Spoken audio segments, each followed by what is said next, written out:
अनमोल मोती कार्यक्रम में आपका स्वागत है।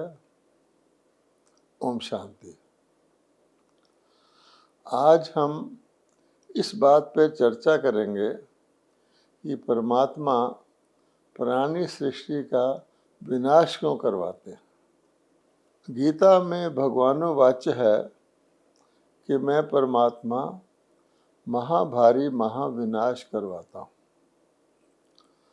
मनुष्य इसे हजारों लाखों वर्ष पुरानी बात समझते हैं, इसलिए वो पढ़ते हैं पर इस पर ध्यान नहीं देते हैं।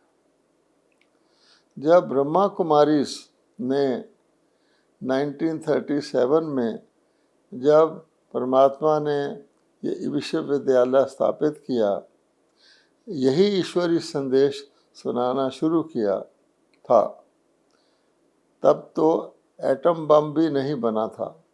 उस समय बहनों ने कहना शुरू किया था कि अब महाविनाश होने वाला है, तो मनुष्य कहते थे शुभ शुभ बोलो, विनाश की बात नहीं करो, क्योंकि वो इस सत्यता को अच्छी तरह समझ नहीं पाते थे। लेकिन आज हम क्या देखते हैं कि आज विनाश के सभी लक्षण स्पष्ट दिखाई दे रहे हैं।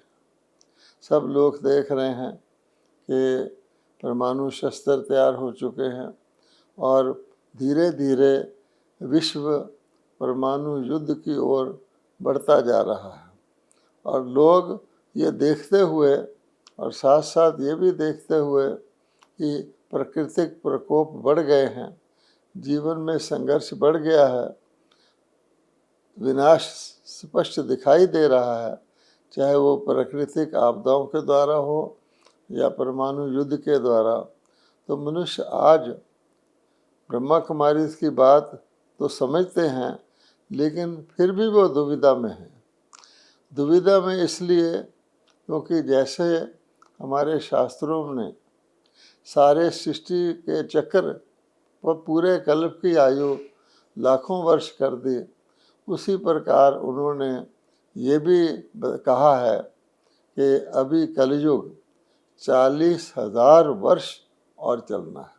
अब मनुष्य एक और शास्त्रों की बात सुनते हैं और दूसरी ओर प्रत्यक्ष चिन्ह देखते हैं, तो वो दुविधा में है कि हम शास्त्रों की माने या हम जो कुछ हमें दिख रहा है और जिसको ब्रह्मा कुमारी ईश्वरीय संदेश के रूप में बार बार सबको दोहरा रही हैं और चेतावनी दे रही हैं कि विनाश से पहले अपने जीवन को पावन बना लो। हम कुछ करें तो क्या करें।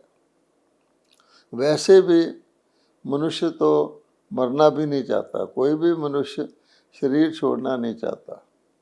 शास्त्रों में लिखा हुआ है कि किसी ने पूछा कि सबसे बड़ी आश्चर्य की बात क्या है, तो इसका फाइनल उत्तर यही मिला कि सबसे बड़ी आश्चर्य की बात यह है कि हर मनुष्य जानता है कि मुझे शरीर छोड़ना है, फिर भी अंदर से वो ये समझता है कि सब शरीर छोड़ जाएंगे पर शायद मैं नहीं छोड़ूंगा।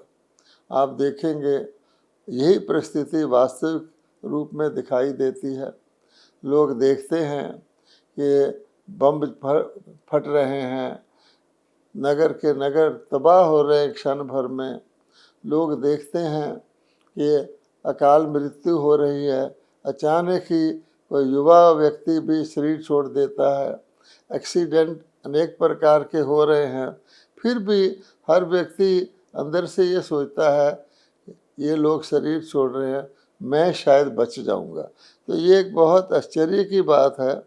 तो इसलिए वो जब अपने मृत्यु को भी नहीं होना चाहते कि हमारी मृत्यु हो जाए, तो महाविनाश के बारे में वो कैसे अपनी सम्मति दे सकते हैं या महाविनाश की बात कैसे उनकी बुद्धि में आ सकती है।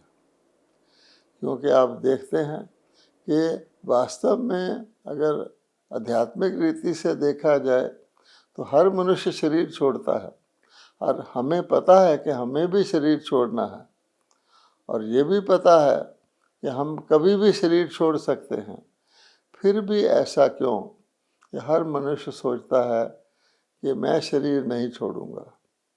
इसका कारण ये है कि अंदर से हमें ये अनुभूति रहती है कि मैं एक आत्मा हूँ, मैं एक आत्मा हूँ और मैं शरीर परिवर्तित करती रहती हूँ, मैं पुनर्जन्म लेती रहती हूँ, मेरा शरीर बदलता रहता है, किंतु मैं इसी विश्व में रहती हूँ। और इस आधार पर ही आप देखेंगे वास्तविक जीवन चलता है।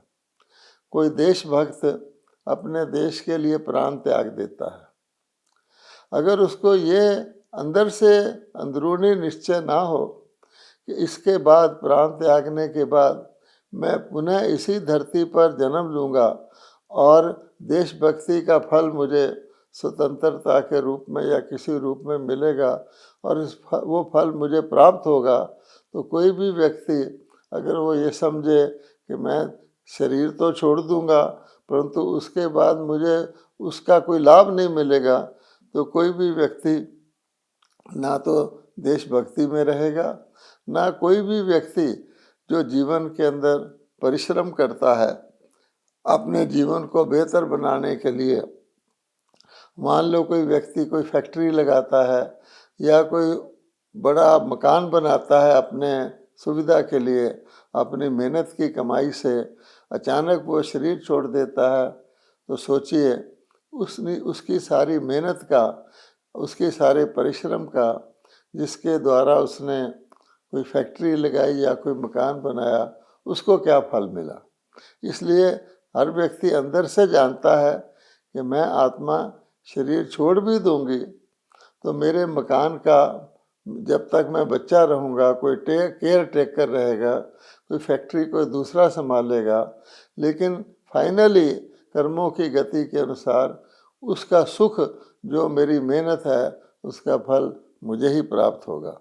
इसीलिए ये आश्चर्य की बात लगती है, हर व्यक्ति जानता है कि सब शरीर छोड़ते हैं, लेकिन वो समझता है कि मैं यही रहूँगा। वो ये नहीं समझता कि मैं इसी शरीर में यही रहूँगा, परंतु ये वो समझता है कि मैं आत्मा किसी न किसी रूप में इसी धरती पर रहता हूँ, क्योंकि आत्मा एक बार सृष्टि पर आ जाती है तो पुनर्जन्म लेती ही लेती है। इसी कारण से आज सभी लोग महाविनाश ना हो, वो चाहते ही नहीं महाविनाश हो, उससे तो समझेंगे कि हमारा पुनर्जन्म लेना भी समाप्त हो जाएगा। तो इसलिए हर मनुष्य सोचता है कि महाविनाश ना हो, और वो चाहता है कि जैसे शास्त्रों में लिखा हुआ है महाविनाश कम से कम दूर हो जाए, 40,000 वर्ष दूर हो जाए तो 40,000 वर्ष तो बहुत होते हैं, तो निश्चिंत हो सकता है। इसीलिए आज मनुष्य क्या कर रहे हैं, आज सभी मनुष्य इस पुरानी दुनिया को, दुखों के भरी हुई दुनिया को ही नई बनाना चाहते हैं, अर्थात वो इसी को ठीक ठाक करना चाहते हैं, ये नहीं चाहते कि महाविनाश हो जाए। जबकि भगवानोवाच है कि महाभारी महाविनाश मैं करवाता हूँ। अब इस बात को ही आज हमें समझना है। हम क्या देखते हैं कि सभी की सारी मानवता अपने अपने तरीके से इस पुरानी दुनिया को ही ठीक ठाक करने की कोशिश कर रही है। सभी सरकारें, सभी संस्थाएं, सभी परिवार, व्यक्तिगत लोग तौर पर भी सभी लोग यही कोशिश कर रहे हैं कि जो हमें दुख हो रहा है, जो हमें असुविधा हो रही है, जो हमें शांति हो रही है, उसके कारणों को मिटाकर हम इस दुनिया को ही सुखी और शांत बना लें। अगर आप ग्राउंड रियलिटी देखें, वास्तविकता देखें, तो ऐसा पुरुषार्थ, ऐसा परिश्रम, ऐसी कोशिश हम काफ़ी समय से कर रहे हैं। एक दो जन्म नहीं, सदियां नहीं, लेकिन युगों से कर रहे हैं। परंतु इसका परिणाम, वास्तविक परिणाम हम क्या देखते हैं कि हमारा दुख दर्द दूर नहीं होता, बल्कि दुख दर्द बढ़ता जा रहा है और हमें दुख पहुँचाने वाले, हमें अशांत करने वाले जो कारण हैं वो भी बढ़ते जा रहे हैं। इसका मतलब क्या हुआ कि ना केवल हम इस दुख की दुनिया से दुख ख़त्म करने में असफल हैं, बल्कि इस दुनिया में दुख बढ़ने को भी रोक नहीं पा रहे हैं। इसलिए कहा जाता है मर्ज बढ़ता गया जूं जूं दुआ की। तो अगर यही परिणाम है कि हम भरसक हर प्रकार की कोशिश करने के बाद भी दुख को दूर नहीं कर पा रहे, सुखी और शांत नहीं हो रहे, सारे का सारा विश्व, चाहे सामूहिक तौर पर चाहे व्यक्तिगत तौर पर, तो फिर हमें सोचना चाहिए कि जो कुछ भी हम प्रयत्न पुरुषार्थ कर रहे हैं उसमें कहीं कमी तो नहीं है, या हमारा कोई सोचने का तरीका गलत तो नहीं है। ये बात उसी प्रकार है जैसे आप समझें कि कोई व्यक्ति सोचे कि मैं बूढ़ा ना हूँ, या कोई सोचे ये मकान पुराना ना हो। डॉक्टर भी जो दूसरों का इलाज करते हैं वो भी बीमार होते हैं, और डॉक्टर भी बूढ़े होते हैं और शरीर भी छोड़ते हैं। इसी प्रकार से दुनिया के अंदर जो कुछ भी हम प्रयत्न कर रहे हैं उनके बावजूद भी दुनिया तो पुरानी होती ही जाती है, क्योंकि एक तो ये प्राकृतिक नियम है। भगवत गीता में भी इसको वर्णन किया गया है कि कोई भी चीज़ सदा नई नहीं रहती। यहाँ तक कहा जाता है नया 9 दिन पुराना 100 दिन।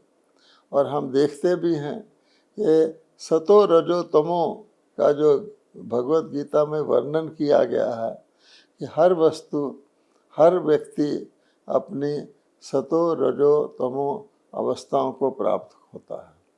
ये दुनिया भी कभी नई थी, परंतु आज तो पुरानी है। जैसे व्यक्ति बचपन, युवा, वृद्ध अवस्थाओं को प्राप्त करता है, इसी प्रकार ये दुनिया भी सतयुग में नई होती है, द्वापर में ये बीच की स्थिति में होती है, और कलयुग में ये पुरानी और बूढ़ी हो जाती है। तो जब कोई पुरानी चीज़ हो जाती है उसमें तो दुख होता ही होता है। और जब जैसे हम देखते हैं दुख बढ़ता जा रहा है कोशिशों के बावजूद, और इतना बढ़ता जा रहा है कि अब ये आम जनता के लिए अगर आप देखेंगे तो असहाय होता जा रहा है। अमीर लोगों को छोड़ दीजिए, साधन संपन्न लोगों को छोड़ दीजिए, जो करोड़ों के करोड़ों बेचारे गरीब लोग हैं उनके लिए अब जीवन जैसे एक बोझ हो गया है। उनके लिए जीवन यापन करना भी मुश्किल हो रहा है। इसलिए ऐसी स्थिति में भगवान कहते हैं कि मनुष्य क्या करते हैं। तो मनुष्य एक तरफ ये सोचते हैं कि विनाश ना हो, ये दुनिया चलती रहे, दूसरी तरफ वो दुखों से परेशान है, जैसे कोई सीढ़ी उतरते उतरते बिल्कुल नीचे पहुंच जाए, मानवीय मूल्य शून्य हो गए हैं, चरित्रहीनता अपनी चरम सीमा पर है, काम विकार की आग चारों तरफ लगी हुई है। ऐसी परिस्थिति में अगर ये दुनिया आगे चलती रहे तो क्या होगा।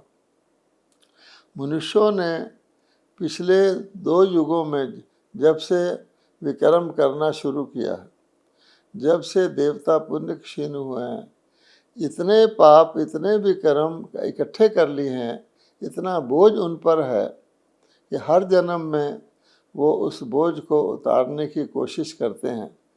जैसे किसी के ऊपर उधार चढ़ा हुआ होता है तो उसको वो उतारने की कोशिश करता है, लेकिन परिस्थिति ऐसी है कि वो उसका उधार बढ़ता जाता है। जितनी वो कमाई करता है उससे ज़्यादा उसका खर्चा या पिछला ब्याज उसके ऊपर होता है। ठीक यही हालत आज प्रत्येक मानव की है कि हमारे ऊपर विक्रमों का बोझ इतना है, अगर ये दुनिया चलती जाए तो हमारा बोझ बढ़ता जाएगा, हमारा दुख बढ़ता जाएगा। इसलिए फिर हम क्या करते हैं कि जब ऐसा हालत हो जाती है, हम अपना हिसाब चुकतू भी नहीं कर पाते, दुख भोगते हुए भी, तो फिर हम क्या करते हैं, हम सब परमात्मा को पुकार करते हैं। आज देखेंगे हम कि काफ़ी समय से हम परमात्मा को ही पुकार कर रहे हैं। जब और कोई सहारा नहीं मिलता और कोई विधि नज़र नहीं आती तो हम क्या कहते हैं, हे भगवान कृपा करो, हे भगवान दया करो, रहम करो, तरस करो, क्षमा करो। तो ये सब पुकार सारी मानवता परमात्मा से कर रही है। अब इसका अर्थ क्या होता है?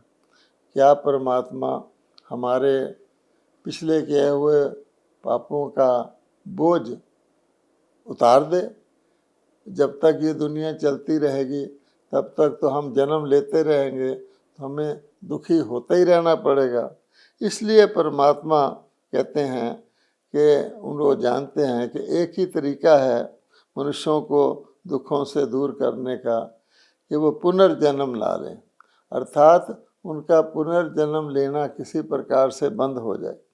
क्योंकि नहीं तो कर्मों के हिसाब से तो वो पुनर्जन्म उनको लेना ही पड़ेगा, क्योंकि हिसाब चुकता नहीं हुआ, और दुख उनका बढ़ता ही जाएगा, और दुख अब असहाय तक की लेवल पर पहुंच गया है।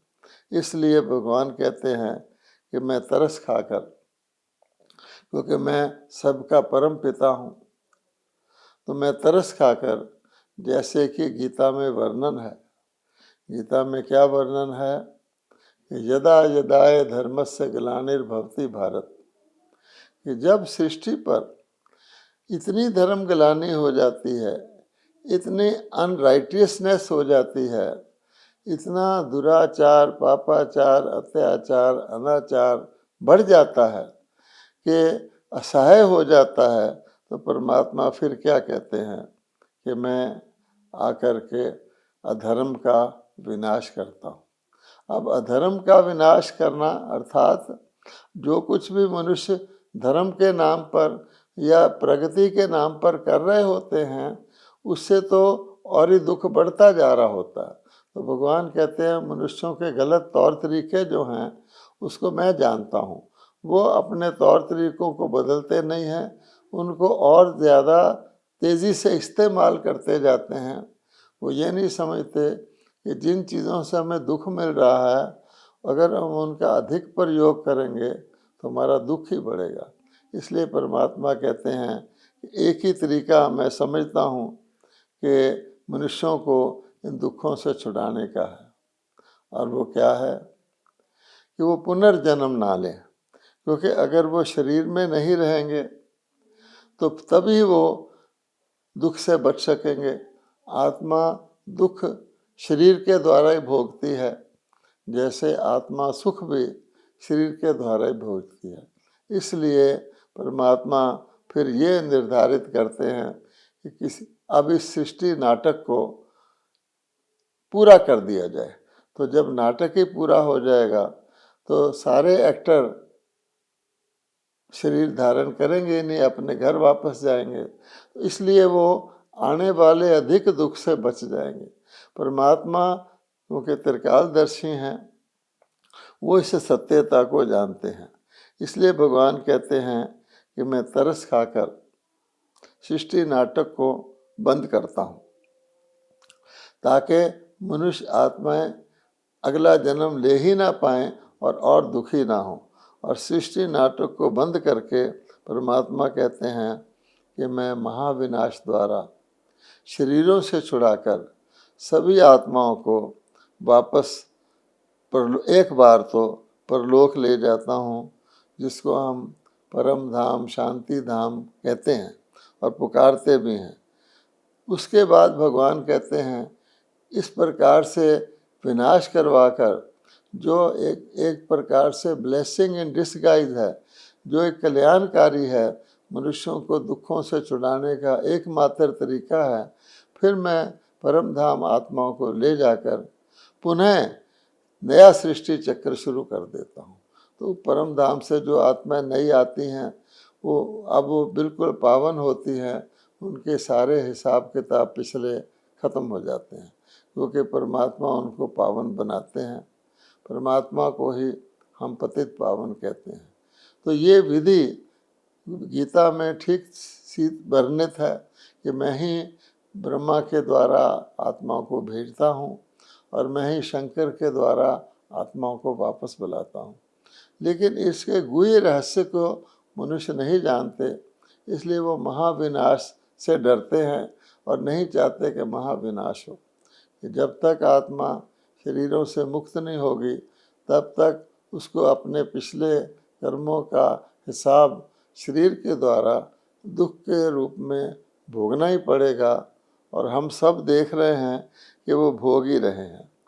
आप देखेंगे कि ब्रह्मा को हम आदि देव भी कहते हैं। गीता में लिखा मैं ही इस सृष्टि को समेटता हूँ और मैं ही इसको शुरू करता हूँ। अब आदि देव का क्या अर्थ है लोग नहीं जानते, लेकिन भगवान कहते हैं कि गीता के 3 अध्याय में स्पष्ट ये बात बताई गई है, भगवानोवाच है कि कल्प के आदि में अर्थात नए सृष्टि चक्र की शुरू में मैं परमात्मा ब्रह्मा जी के द्वारा एक ज्ञान यज्ञ रचता हूँ, जिससे देवता उन्नत होते हैं और वृद्धि को पाते हैं। ये बात खास तौर पर नोट करने की है कि भगवान कह रहे हैं कि मैं पिछले चक्र के अंत में और नए चक्र की आदि में परमात्मा कहते हैं मैं ब्रह्मा जी के द्वारा एक ज्ञान यज्ञ रचता हूँ, जिससे परमात्मा कहते हैं कि मैं नई सृष्टि के लिए देवताओं की उन्नत करता हूँ। अब ये बहुत सोचने की बात है कि देवताओं को उन्नत करने का क्या अर्थ है। अगर परमात्मा केवल विनाश करवा दें तो सारी पतित प्राणी आत्माएं शरीरों से मुक्त होकर वापस परम धाम चली जाएंगी।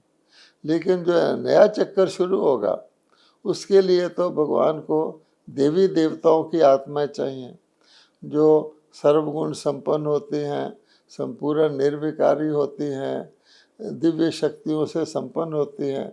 देवी देवताओं का हम वर्णन ही करते हैं कि आप संपूर्ण पावन हो, संपूर्ण निर्विकारी हो, अहिंसा परमो धर्म पर चलने वाले हों। वो कहाँ से आएंगे। इसलिए भगवान कहते हैं कि विनाश से पूर्व, इस महाविनाश से पूर्व परमात्मा कहते हैं कि मैं नए कल्प की आदि से पहले, जिसको कहा गया है पुरुषोत्तम संगम युग, सतयुग त्रेता द्वापर कलियुग तो पूरे बराबर के युग हैं, 1250 वर्ष प्रति के, परंतु कलयुग अंत और सतयुग आदि के बीच में एक छोटा सा पुरुषोत्तम संगम युग कहलाता है। कल्याणकारी युग भी उसको कहते हैं। अब उसको पुरुषोत्तम युग क्यों कहते हैं? क्योंकि वो वहाँ पर परमात्मा पुरुषों को उत्तम बनाते हैं, अर्थात मनुष्यों को देवता बनाते हैं। तो गीता में यही कहा गया है कि जो भगवान का ज्ञान है वो मनुष्य को देवता बनाने वाला है। और गीता के 3 अध्याय में जो वर्णन किया गया है कि यज्ञ द्वारा देवता उन्नत हुए, तो देवता कैसे बने? तो भगवान कहते हैं कि जो मनुष्य होते हैं कलयुग के अंत में मनुष्य बन जाते हैं, जो जिनके अंदर ये विकार आ जाते हैं, वो जो दुखी होते हैं विकारों के कारण, उनको ही मैं देवता बनाता हूँ। उसी के लिए भगवान कहते हैं मैं गीता ज्ञान देता हूँ। और गीता में जो लिखा गया है, भगवान राजयोग सिखाते हैं। और गीता में कहा है कि योग द्वारा मन बना भव, अर्थात मन को मेरे में लगाओगे। साफ साफ लिखा हुआ है कि सर्वधर्मान परित्यज, सब अपने पुराने तौर तरीकों को छोड़ दोगे तो मैं तुम्हें सब पापों से मुक्त कर दूंगा। तो पिछले जितने उनके जन्मों के अनेक पाप होते हैं, परमात्मा उनको अपने साथ लगन लगवाकर भस्म करवाते हैं और साथ साथ उनके अंदर दैवी गुण भरते हैं। क्योंकि जब तक पाप कर्म रहते हैं तो दैवी गुण आ ही नहीं सकते हैं। इसलिए परमात्मा कहते हैं कि उसका स्मारक भी है एक चित्र मिलता है जिसमें कहा गया है कि सागर में पीपल के पत्ते पर श्री कृष्ण आ रहे हैं। मनुष्यों ने ये समझ लिया है कि विनाश के बाद पूरी प्रलय हो जाती है और सब पानी पानी हो जाता है। इसके लिए उन्होंने नए विश्व के आने को सागर में पीपल के पत्ते पर कृष्ण दिखा दिए हैं। पर भगवान कहते हैं कि पूरी तरह प्रलय नहीं होती, पूरी तरह विनाश नहीं होता। पुरानी दुनिया से ही नई दुनिया में शुरू करता हूँ। जैसे किसी कड़वे पेड़ में मीठे पेड़ की शाख कलम लगाई जाती है, ग्राफ्टिंग की जाती है, इसी प्रकार से मैं कलयुग के अंत में देवी देवताओं की रचना करके उसके बाद पुरानी दुनिया का विनाश करता हूँ। ये एक बहुत गहरी बात जो भगवान सुनाते हैं, लेकिन यादगार जरूर है कि सतयुग में श्री कृष्ण नए वृक्ष का पहला पत्ता के रूप में दिखाए गए हैं। तो भगवान कहते हैं इस प्रकार मैं सूर्यवंशी देवी देवताओं की सतयुगी और चंद्रवंशी देवी देवताओं की त्रेता युगी सृष्टि को रचकर आदि देव के द्वारा इन देवताओं को बना करके फिर मैं महाविनाश का कार्य कराता हूँ। और ये कार्य हर 5000 वर्ष के बाद परमात्मा करवाते हैं। गीता के भगवान हर 5000 वर्ष के बाद अवतरित होते हैं और 1250 के वर्ष के 4 युग होते हैं। लेकिन मनुष्यों ने क्योंकि सारे चक्कर की आयु ही बहुत लंबी कर दी है, लाखों वर्ष कर दी है, 4,32,000 वर्ष कर दी है और कलयुग के अंत को अभी 40,000 वर्ष बताते हैं। जबकि भगवान कहते हैं कि सारा चक्कर ही 5,000 वर्ष में पूरा हो जाता है। इसलिए मनुष्य अज्ञान की कुंभकर्णी निंद्रा में सोए रहते हैं। भगवान आकर के अपने ब्रह्मा वत्सों ब्रह्मा कुमार कुमारियों द्वारा यही संदेश दे रहे हैं कि ये समय वर्तमान समय पुनरावृत्त हो रहा है। ओम शांति।